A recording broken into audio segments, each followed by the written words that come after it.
Welcome back, Connect fam. Your girl Stitch is here with my amazing co-host Wendy Morales. Sandy is off for today, but we are excited. We're just about to dive into the fascinating topic with our monthly contributor, Julie Vogel. JV is who I'll call her. She's back with her Behind the Mirror segment. So we've been discussing the power of confidence today, and Julie is back to share how you can maneuver through competition and jealousy in your business or your personal life. JV, hey baby. Hi.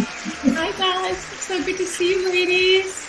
You've mentioned that your understanding of competition and jealousy began really early on, growing up in a family with three sisters. And I know what that's like. I have four sisters myself.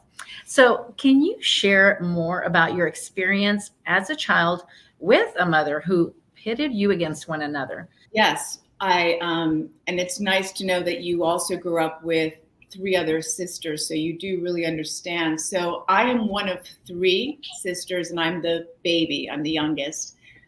And my mother was a single mom, and we also had a little brother, but he wasn't part of the competition because he was a boy. You know, he was her golden child. He was the youngest. He came a few years later.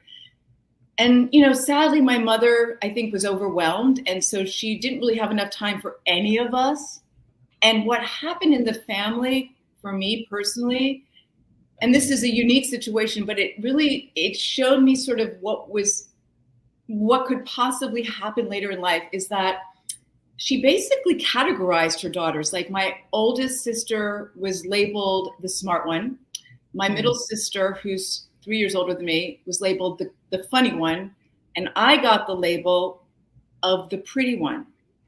Now, you might think oh, great, but it wasn't, because it did create a sense of, they have something I don't have, and I have something they don't have. Wow, that's truly deep, Julie, and thank you for being vulnerable and sharing. And it's amazing how early experiences can really shape us. I know you've had a recent experience with a close friend that really highlighted the impact of jealousy in adult relationships. Can you share more about this? Was this an underlining energy that was lingering in the relationship, or was this out of nowhere? Like, where did this come from? Yeah, so this was a very, very close friend, a very close girlfriend that I had known for over like 10 years. And we met when I was going through a divorce. I was in my early 50s. She was going through a really hard time losing a husband to cancer. And, you know, she's an incredible person. I adore her. And what I learned here is that people are okay with you and your success as long as it doesn't cross a line. So what happened was, I met her at a time when I was a little broken and I was healing. I was going through a healing journey, and I got through that, and I had my, as we say, glow up moment, and I launched a business and really went full throttle. And there was a moment where my trajectory really shot up, and I was getting lots of love and support from, you know, people in my life, friends, even strangers on the internet. And she was very quiet. And I was like, wow, what's going on here? And we talked about it, and there was a lot of defensiveness and this and that, but time went on. And then I found out there was some other betrayals going on behind the scenes, where she shared some confidences. You know, when you have a best friend, you share things, and I found out that those were shared. And then I realized, you know, this is not a person that I can afford to have in my inner circle.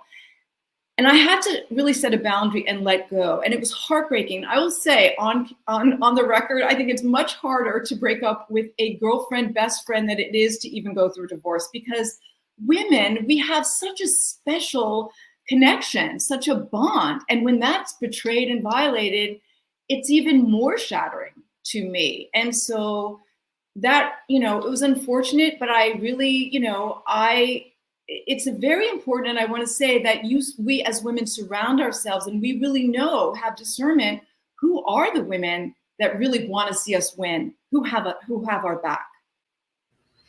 You know, that's such a tough situation, Julie. It really brings to light how jealousy can just creep in, even into our closest relationships. How do you think social media affects this issue? Major. I mean, I personally have a love-hate relationship with social media.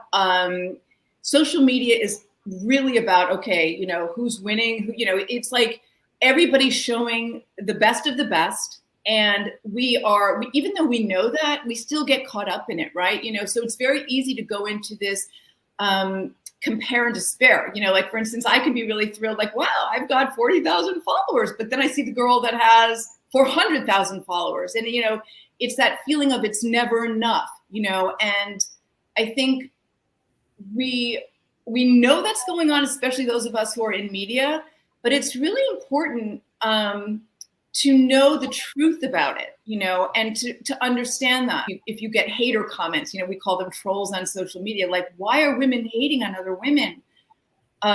For instance, I get a lot of, you know, people who say, wow, you know, because I'm in the fashion space, they're like, well, you know, it's because you're thin, you look great in everything and da-da-da, you know, and it's like, they have no idea that number one, I have horrible body dysmorphia. Number two, I suffered from an eating disorder when I was a teenager and in my early 20s. So number three, this is the really big takeaway that I want to share with our viewers today, is that though, yes, I'm thin, number one, I work hard at it. It doesn't just happen. But number two, in addition to being thin and looking good in clothing, I struggle with anxiety, depression. So even though women look at me and they go, oh, she's got it all together because she's got this great figure and clothes look great on her, they don't know the days that I might be lying in bed having a panic attack or feeling like a little bit too low where I can't really perform. And I myself, and I'm really glad you brought up social media, Wendy, because I, as a single woman, can be scrolling on a Sunday and go, wow, if only I had that husband, if only my family looked like that. And it's so easy to do that comparing, you know, and we don't know. And that's the whole thing about envy and competition, because I think we have to understand we're all dealing with something. What can women do you think, if they are ready to change and stop being jealous or competitive? What are some of the things and steps, practical things? It's this whole idea of, let's reframe this. Like, if I see a woman who's in the fashion space, a midlife influencers, whatever, and she's doing really, really well, instead of me going, why is she doing so much better, whatever, maybe I can go, wow, it's there for her, so it's there for me. Before we wrap up, let's talk about this. How, because you brought it up earlier about the friend, how do we bring the topic up to the friend or even an associate that brings that competitive or jealousy energy? I would say, I'm really hurt. I had this big event happen and I didn't hear from you for like 3 weeks. That really hurt my feelings. Is there something going on with you? Like, that's what I'm learning too, be vulnerable. Well, JV, Julie, we love you and you're fabulous and you're wearing that blue, honey. I'll tell you every time. And thank you so much for just sharing your heart. And this truly has been such a powerful conversation. And I'm sure our viewers have taken away a lot from your insights. And we'll see you again next month. Julie, for another episode of Behind the Mirror. Thank you for sharing your heart, like we said before, and your stories. But in the meantime, you can keep up with JV. Follow her on Instagram at Julie Vogel. That's VOGEL Styling. So Julie Vogel Styling. Check her out on IG. Coming up next, Connect Fam, get ready for an important conversation about maternal mental health and so much more. Stay tuned. We're sitting down with Sydney Plint. She's coming up next. You're watching the Connect Network TV on the CW.